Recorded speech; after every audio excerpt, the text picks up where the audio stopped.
On camera, here we go. You can't see it, but it's coming in 3, 2, 1. Dan's hand needs to go in well. There we go. 4 time with Myriad. We no. got Coach Jared here. Richie's seat just fell down. We're in nice and tight, and we got Coach Dan as well. Today's a super special episode because this is the 100th episode of 4 time with Myriad.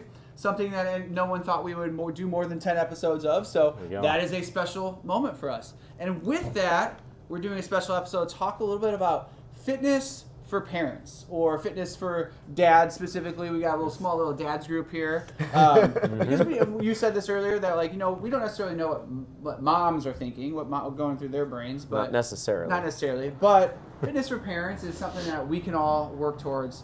So we have some ideas with that. Who wants to share first? What are some things that you all do to keep yourself sane from a self-care perspective in this world that we live in? Do you want to go first? Yeah. Okay. So first one for me is just be less attached to exactly what it is that you're going to get in, and get it in when you can. Break that down. I know what you mean, but break it down a little bit. So when my kid was born, and I wasn't sleeping at all, sometimes, the goal was weightlifting at the time. I was competing in weightlifting, but sometimes it was I have 15 minutes to do something, and I wasn't going to be able to warm up enough to snatch, but I could press, or maybe I could get into squat, or sometimes it was just, I'm going to do 15 minutes on the bike. Yep. And so just being less attached to exactly what it was that I was doing, and knowing that getting something was going to keep me going, that's a big deal. Huge. Right? Huge. You got anything to add to that? I think that for me, I kind of broke it down into 2 segments. I think there's the first roughly year, which can be 1 to 1.5, where things are going to change so fast that once you find a routine, there's a new routine. So in that first year, I really just try to have new expectations of what to do, and I'll tell you what not to do is to put a big event in that first. In that first 6 weeks to 3 months to first year, because in that phase you're kind of just working out. It's hard to find a training program and to really try to. You're trying to survive. Right. Yes. Right. You're in survival mode. You're not, training for an event. You're just working out, and you're just trying to do what you can. So, I have the thought of there is no such thing as a bad workout, just the one that you don't do.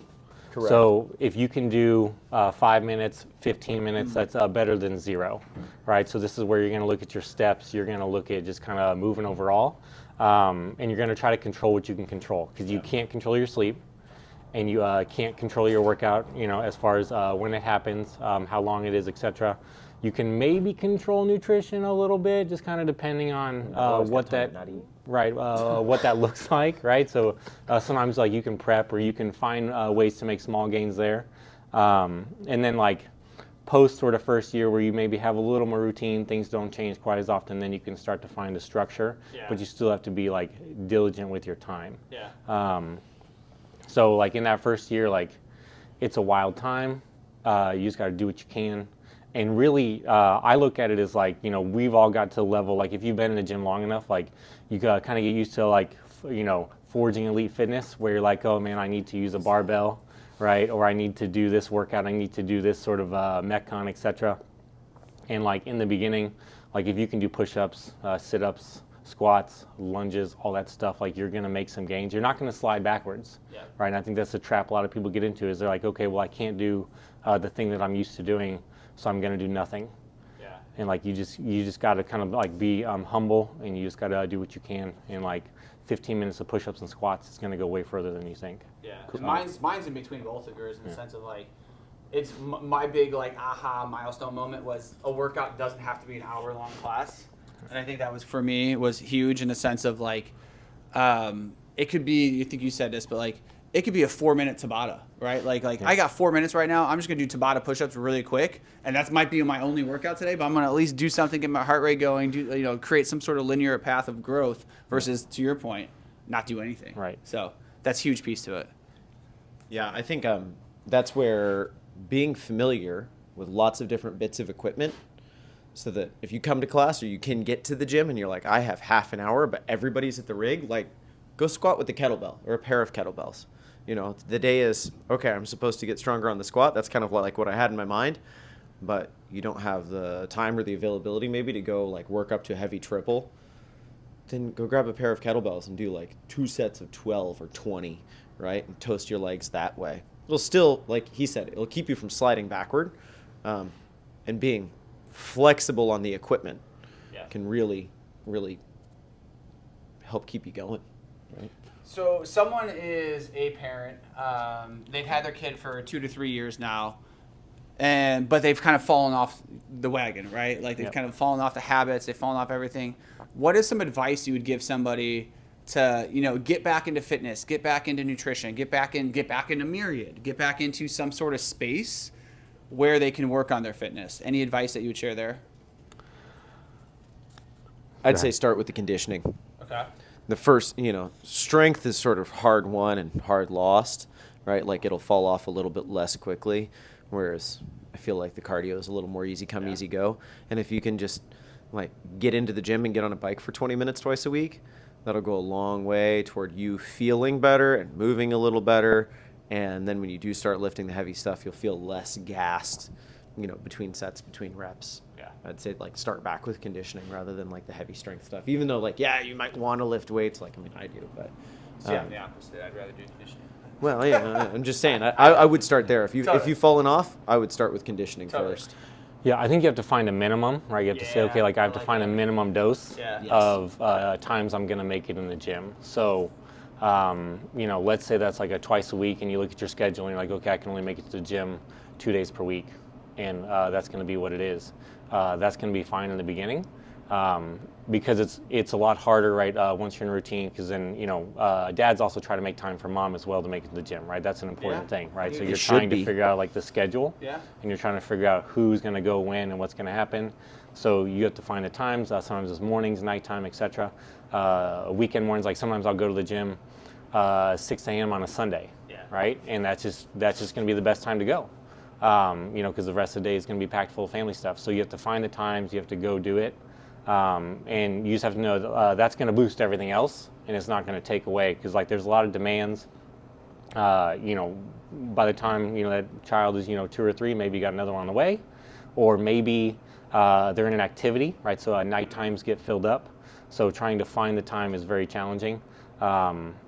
But you have to set a minimum, you have to try to meet that minimum, and then you can go from there. But if you try to set too lofty of a goal and you fail and you backslide, you move the goalpost too far away and then you don't hit it, right? So find a small place to set the goal, and then you can kind of keep working from there. And then you can fill it in with those kind of small snack type of workouts, right? You know, like if you can get 15, 20 minutes in the garage or something, right? You know, it's like that's how some people like to think about it.